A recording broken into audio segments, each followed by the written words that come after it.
Well, welcome to the Ask podcast again, and we're back with Greg Sheridan this week after our wee excursion last week, and we're back with the wonderful book, Christians, The Urgent Case for Jesus in Our World. And Greg, we're going to come straight to the Gospel of John, because your third chapter is the Jesus you meet in John and the Jesus Kanishka met there. Well, we'll come to Kanishka in a moment. Sounds like a Hindu god, but we'll get there. But let's stick with John, because why did you choose that Gospel out of all four of them to comment on? Well, David, so all four of the Gospels have their own appeal. I've said to you before, I think my favourite Gospel overall is Luke. Has the most women. It's the warmest. You appreciate in Mark the stark, savage account of the crucifixion, which is so visceral and immediate. But I do think one of the great things about the New Testament is the different human voices you meet there. And John's voice is absolutely distinctive. There's no other voice quite like it, I think, in literature. And the beginning of John's Gospel, in the beginning was the Word, and the Word was God, and the Word was with God, and so on, is the most majestic, sweeping declaration. And John, if you both his Gospel and his letters, seems to me that his tone of voice is that of a Christian who has never lost his sense of wonder at just the astonishing thing that Jesus Christ is. I don't mean to use the word thing disrespectfully there, but the astonishing phenomenon of God become man. And John is so grateful for the friendship of Jesus and just so overwhelmed by how astounding it is. It's as if he wants to grab you. And people say that he was quite old when he wrote the Gospel. That's the tradition. That's the scholarly consensus. But it's as if maybe he was 80 years old and he still wants to grab you by the lapel and say, look at this. This is astounding. And then, of course, all the way through the Gospel, you get this very elevated, magnificent view of the true nature of Jesus Christ. You know, what you scholars call the Christology, the high Christology of John, very explicit about Jesus as the Redeemer, the second person of the Trinity, the Son of God. And I think it is a breathtaking Gospel to read. And I also think John's letters are also magnificent to read. They are. You know, you cite Tom Holland saying there's nothing like it in the ancient Greeks and Persians, and of course he would know that. But my favourite argument that I always use against people is people who go, oh, why would you follow a 2,000-year-old book that's written by illiterate desert shepherds, apart from the logical point of pointing out that illiterate people don't write? I just go, John chapter 1. Go to John chapter 1. Yeah. And yeah. No matter what the truth of it, it's one of the most extraordinary pieces of writing ever. In the beginning was the Word, and the Word was with God, and the Word was God. And he brings it down to earth, yet this most magnificent... I mean, Professor John Lennox of the University of Oxford, he and I once did a talk on this in public, where we just talked with one another. And, we've read it many, many times, and it is so amazing. You cite another of my favourites. My favourite Pope, I do have a favourite Pope, Pope Benedict, the 16th, in his Jesus of Nazareth. Why did you cite him? What struck you about what he was saying? Well, I agree with you about Benedict. I think he's the greatest intellectual and the best teacher we've had as Pope for a long, long time. My own favourite Pope is John Paul II. I think, you could sit on the sidelines and say, yeah, go, fellas. You felt like your favourite football team was winning 20 points to 0 when John Paul II was on the field.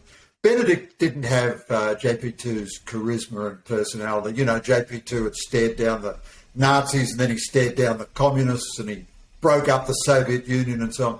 But Benedict is a magnificent intellectual and writer, and wonderfully funny. That ridiculous movie, The Two Popes, the stupidest thing in it is to suggest that Benedict doesn't have a sense of humour, whereas everything Benedict writes is screamingly funny. He says you'll be able to recognise the Antichrist when he comes because he'll emerge from a German university with a higher degree in biblical studies, having just written a path-breaking treatment of the Gospels or something. But Benedict writes, I think, beautifully in his Jesus of Nazareth about about Jesus generally, but also he makes the point that the Gospel of John is not a Jesus poem, it's a Jesus memory, written with a very high poetic sensibility. But this is a gospel, I agree with the scholars, or I agree with the gospel, that it was written by John. It says it was written by John. Oddly enough, I don't think it's telling me a lie. I believe it was written by John. And the Benedict appreciates both the theological significance of it and also the human poetry of it. And all the way through, the astonishing mystery of the gospel is this combination of the human and the divine in the person of Jesus and indeed in the gospels themselves. Yeah, I mean, it is. Well, John's Gospel was written that we may believe, and I think you get a portrait of Christ, which is really quite astonishing. Now, on page 83, you talk about the impact that Christianity had in the ancient world, and I was struck by this. You mentioned Rodney Stark's Triumph of Christianity, but then you say this: Christianity forbade the killing of girl babies, a practice that was common because they were seen as not as useful to a family as boys. It instituted marriage as a consensual relationship of mutual love. It imposed some limits on sexual behavior by rapacious men. Now, I find that very interesting because there is an argument that is used that said until, the Christians came along, especially Paul and Augustine, everyone was living in sexual liberty and freedom, and we need to return to those days. What you're basically stating here is actually it wasn't like that, and Christianity was actually liberating in particular for women. Is that what you're trying to say? Yeah. Yeah, absolutely, David. So the ancient world was not an idyllic prelapsarian, pre-Savonarola Garden of Eden. It was a savage world. It was a terrible world. It was red in tooth and claw. It was a world mediated entirely by power and savagery. So it was built on the basis of hierarchy and inequality. Men were superior to women. Firstborn was superior to later born. Property holders were superior to non-property holders. Citizens were superior to foreigners. Men owned their families. They essentially owned their families. The Old Testament, in a sense, is a long, magnificent polemic against human sacrifice, saying that, your children actually don't belong to you. You can't do what you like with them. And Christianity certainly provided the best deal for women and girls which the human race had ever known. Now, one fascinating thing I came upon recently, the recently deceased Rabbi Jonathan Sacks, whose works I'm sure you're very familiar with. I read an essay of his recently arguing that what we're doing today really is creating a neo-pagan world. We're going back to the paganism of ancient Greece and ancient Rome. And this was a terrible dispensation for women and girls because men, who are physically stronger than women, that's just the truth, felt no moral constraint on their behaviour. They were only constrained by power. So the pagan world was a terrible world for women without a male champion. So typically the childless widow was the most vulnerable and most marginalised person in the ancient world. But slaves were tremendously vulnerable too. The master could do anything he liked to any slave that he owned. And when Christianity came along, it imposed a moral limitation on the master's behaviour towards his slaves. And it liberated women from the tyranny of husbands and fathers because they were equal to men in their basic relationship, which is their relationship to God. There was an authority above the family authority, and that was the authority of God. And, of course, just not murdering female babies. I mean, there's a lot of sociological research. It was extremely rare for an ancient Roman family to have more than one daughter. So if they didn't kill all their girl babies, they might let one live, but very rare to let more than one live. So Christian families didn't kill their baby daughters, so they were much happier. I mean, imagine how horrible a world would be that only had blokes. Imagine if you went to your vast Scottish extended family and there was nothing there but blokes. I mean, it would be ghastly beyond imagining. So I do think that Christianity was a great liberation for women and girls. Yeah, it's interesting that, I don't want to get off subject, but in terms of selective abortion, one of the great problems is, as occurred in China and in India, the imbalance between male and female, even when it's slightly out of kilt, it really causes a huge lot of harm. Let's come on to this, another thing that you pick up on that I was absolutely fascinated on. When you talk about the love of God, but you talk about the goodness of God. Now, a lot of Christians forget this aspect because there's this kind of view of, well, is God really good? And you state on page 86, God is not just good, God is goodness itself. Every emanation of goodness in the universe reflects God and is some way sustained by God. Therefore, to love God is to love goodness. Throughout the Gospels, Jesus identifies God with goodness. Again, I just simply ask you, that's spot on. I mean, how did you pick up on that, though? Just reading it. Well, I think that's a central part of Christian teaching, really, David. And when you consider, what is God or who is God? Yeah, I'm sure you did too. As kids, we'd play these little games and we'd say, I found something God can't do. He can't make something so heavy that he can't lift it himself. And what we were, getting at in our childish way was the principle of contradiction. That is to say, God can't contradict himself. God is always good. So God can't do anything bad because it's against his nature. That's a very clumsy way of expressing it. But it also it answers the new atheist challenge that God is a jealous God. Why does God demand that we love God? Well, God is demanding that we love goodness, that we love love. And Jesus' life personifies the personality of God. So we learn about the personality of God through the personality of Jesus, which is one of selfless love. And Jesus underwent the suffering of the crucifixion, the death and crucifixion, entirely out of love for the human race. And that is the nature of God. I mean, again, without wishing to get off subject, David, one of the weirdest arguments of the new atheists seem to be, to me, look, the universe took 14 billion years to evolve. Therefore, obviously, God wouldn't waste his time doing that. If we're the object of the universe, if human beings are the object of the universe, obviously God wouldn't wait. Now, first of all, you might say, well, how on earth would the new atheists know what God would do or wouldn't do? But it actually strikes me as absolutely characteristic of God that he would spend 14 billion years preparing this beautiful garden just for us. There's never been any evidence of time travel or, contact from anybody else in the universe. It may be that it is all just for us. That's a magnificent gift. What a splendid gift it is, And I have always agreed with the American television Christian Fred Rogers. The first prayer for any Christian really is just thank you, God. Well, that's the idea of gratitude. And the idea of goodness as well is Jesus at one point says, why do you call me good? There's no one good except God alone. And he's referring to that in the ultimate sense because, Greg, I might refer to you, Greg Sheridan's a good guy, right? But actually in Covering with the truth there. But in Scottish terms, you know what it's like? Australians do this as well. We slag people off if we really, really like them. Sure.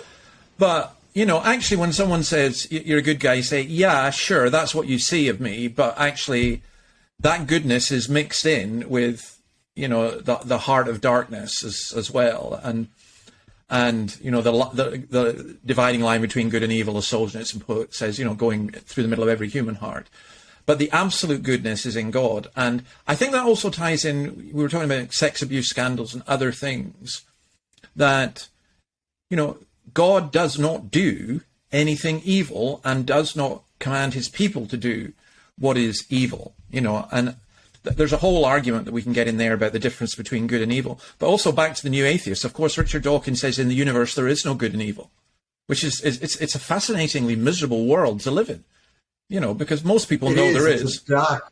It's dark. Yeah, it's a bleak and terrible world. I was astonished. I know we might have discussed this before, David, but when I went through the exercise of reading the New Atheists, I was astonished just at how feeble and miserable and weak their arguments were. I expected to be seriously challenged and a bit disturbed, or at least to have to work hard to answer this stuff. And it was just such ridiculous junk. So Dawkins at one point says, well, of course, without God, there is no absolute distinction between good and evil. There is really no objective difference between good and evil, but we should just all do our best or something. So he concedes straight away that if there is no God and your vision is that you'd like to murder 600 people or something, well, your vision is just as good as anybody else's vision. There's nothing that mediates that except brute power. And the human instinct has always been that that's not true, that goodness and evil exist in a sense, in a true objective way beyond our perceptions of them, and that the goodness exists beyond just us. And I think the human perception has been right. And of course, it's then fulfilled in the Gospels. We understand it because of the Gospels and the letters in the New Testament. We understand the source of goodness, and we can see what a good human life looks like. I mean, one of the reasons Jesus lived as a human being was to show us what a perfect life looks like. It's, yeah. Let me come on to something else, which was, again, intrigued me. And I hadn't really thought of it like this, but it kind of makes sense. But you picked this up as a journalist. So, I mean, in your career, you'll have had points where you realize you've got a story. You're actually going to break a story that nobody else knows, and you're quite excited about it. You really want to tell people. And you bring this up about John, that he comes across, particularly in the letters, but he comes across as someone who says, I've just got this great story to tell you, that he's dying to tell the news. Do you want to say anything more about that? Absolutely. So I found it as a journalist very sympathetic and very rewarding to read the New Testament as a journalist. So I absolutely agree with the Christian practice of meditating on particular verses and so forth, but reading each book all the way through in as close to one sitting. I mean, some of the books you can't do in one sitting, but in a few sittings, reading them for narrative and meaning and character and incident. And, there are parts of Paul that are meditative, parts that are cranky, parts that are urgent, parts that are very loving. But John is just on fire with his story. John just cannot believe how fantastic is the good news, which he is mandated to share. He's been told to go out and share this good news. And he, of course, had the tremendous benefit of being a disciple of Jesus when Jesus was conducting his public ministry, and of being a close friend of Jesus. As far as we can tell, he was maybe Jesus' best friend. And it seems that all through his life, he never lost the sort of passionate wonder of this, and he just is so thrilled with the story. And this is indeed the way a journalist feels. When a journalist has a good story, they say it's in their pocket and it's burning a hole in their pocket. They just got to get it out there, and they want to get it out there as soon as they can. So typically the next day's newspaper. Sometimes with digital news, it's a bit different now. And you're absolutely sweating that somebody else is going to get it before you. Well, I don't think John would have minded if other people knew the story as well.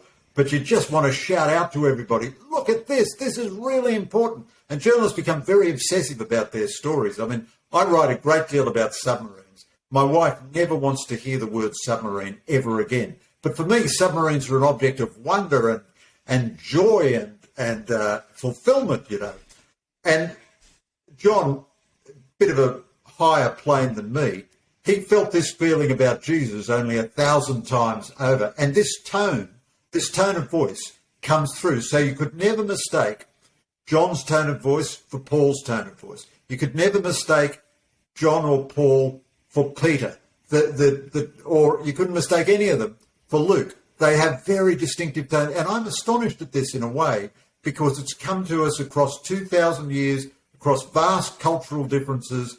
It's come from Greek into English, and yet still it's all there, as long as you've got any kind of decent translation. And most of the main translations, I think, are very good. Yeah. Do you know, the nickname, I mean, I think that's spot on. The nickname of John and James were sons of Boanerges, sons of thunder, because they were so passionate. And sometimes that passion was in a bad way. But you know, as he got on, there's a story told of John that he was meant to be living in Ephesus, Ephesus with, I think, Jesus' mother, Mary. That was the point. And he went into a bathhouse, and there was a heretic there. And it said that John just got up and walked out and said, I can't be in the presence of such evil, or something, you know. And you're never going to be in any doubt about what John thinks. But for me, there's just this warm enthusiasm that a lot of Christians could learn from, to be honest. Oh, I couldn't agree more. Now, without being remotely theologically controversial here, I think we discussed when discussing the crucifixion. I myself was very affected by the last words of Jesus to his disciples, where he says to Mary, "Woman, this is your son," and he says to John, "This is your mother." And from that day forward, Mary went to the household of John. Now, I offer this entirely as speculation, nothing more than... We journalists, you know, we're not bishops or theologians or anything, so it doesn't really matter if we get stuff wrong. But I wonder, too, if John's understanding of Jesus came, obviously, from being his disciple and being his friend and everything. But presumably, if he and Mary were roommates, or, you know, if she was his lodger for a number of years or something like that, they would have prayed together, they would have talked. I mean, the early Christians did not live entirely by diaphanous vision. You know, they had all the practicalities to attend to. They had to have enough money to help the poor and to feed themselves and all the rest of it. They had to avoid being persecuted, and the church tradition is that John is the only one of the apostles who didn't suffer martyrdom, and the apostles weren't looking for martyrdom. But I wonder too if that's another element of the warmth and the beauty in John. I agree. And there's this very human character, this very natural enthusiasm. The fact, incidentally, for me, that he wasn't ethereal. He's talking about someone who he believed was still alive. You know, it's one of the evidence for the resurrection, actually, I think, very much so. But you've got this lovely phrase in on page 91. And by the way, for someone who's not a theologian, you're not bad. That's high praise from a Scotsman. You know, it's like, yeah. I mean, I'd like to try my hand at journalism sometime, but you could do all right with the theology. So you've got this. The simple truth is that Gospels themselves are the truth and contain everything we need to know about Jesus. Yet Jesus, the centre of Christianity, is infinitely more than the Gospels contain. You have connected there the relationship between the Word, as in Scriptures, and the Word, as in John says at the beginning, in the beginning was the Word, and the Word was with God, and the Word was God. You've connected that beautifully because the Scriptures contain everything we need to know about Jesus, but they are not everything about Jesus. And John himself, of course, says that. Do you want to comment on that? Yes, well, I was struck by John saying something like, if we wrote down everything about Jesus, it would take all the paper and all the books and all the pens in the world, or something like this. And that's, again, the sense of bounty that John feels. But a couple of thoughts I have on that, David. One is that the tone of voice in John is very different from the tone of voice in Matthew, Mark and Luke. But there's nothing at all in John which contradicts Matthew, Mark and Luke. The identity of Jesus as the Son of God and the Saviour of mankind and so on is more unmistakable and explicit in John. It's there certainly in the other Gospels, there's no doubt about that, but it's more developed in John. Then you think, you know, the John Dawkins, the Richard Dawkins type of critic of Christianity will say, well, the story is told in one Gospel and it's slightly different from the way it's told in the other Gospel. And of course you think, well, Jesus had years of public ministry. He probably, like all teachers, had stock stories that he told over and over again to people. So even the difference, I mean, partly it's the interpretation of the writer of the gospel, but also it may be that Jesus told roughly the same parable 28 times with slight differences. So the gospel writers may have been extremely conscientious about getting exactly the words Jesus spoke and still give you what seem to be different versions. I don't know if you've seen that series, The Chosen, which has been produced independently about Jesus and his first followers.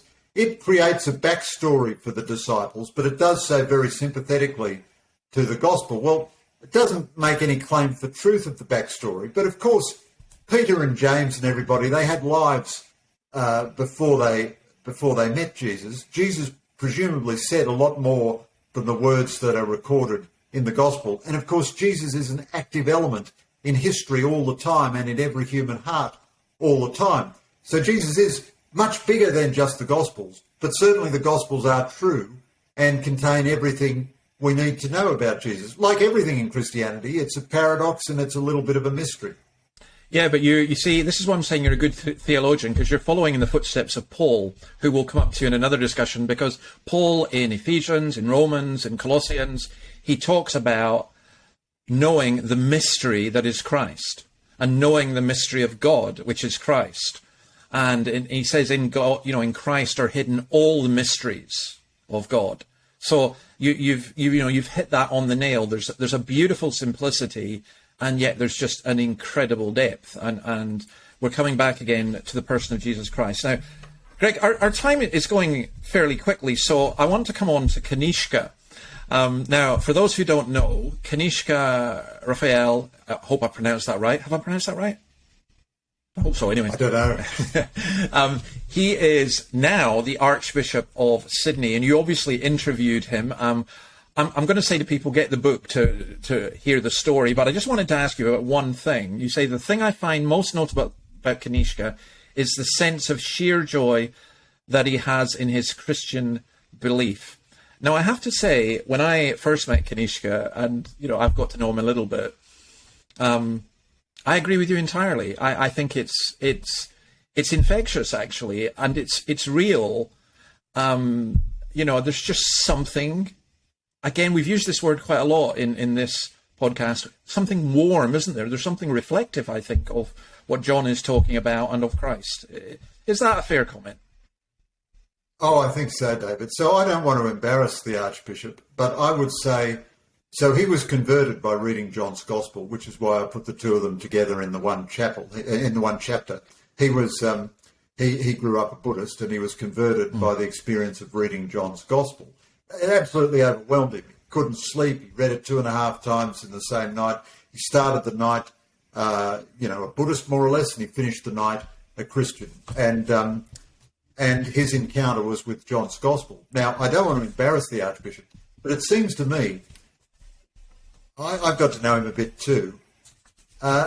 His personal disposition is very similar to John's personal disposition. It seems to me he's constantly struck. I serve a great God. Isn't this fantastic? Boy, have you heard this story? Wow, let me tell you about this.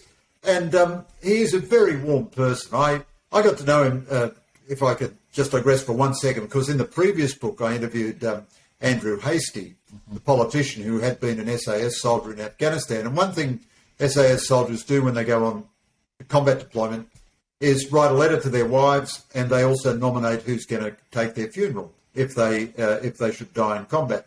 And he asked that Kanishka Raffels take this funeral and preach on Lazarus. And so poor old Kanishka, God bless him, if I could still use his Christian name, I suppose I should call him His Grace or something, but he was reading my book as it happened and came upon himself in the book and thought, hello, I didn't know I was going to figure in this book. And then somehow or other, we got in touch with each other. And so then I interviewed him for this book, Christians, with neither of us having the faintest idea that he was going to become the Anglican Archbishop of Sydney. I think it's a wonderful choice by the diocese. I think he's a truly gifted Christian.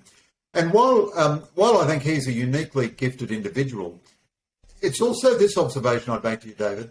People who convert to Christianity in adulthood often maintain the sense of wonder. I mean, you do find cradle Christians who have this wonderful sense of wonder of Christianity as well.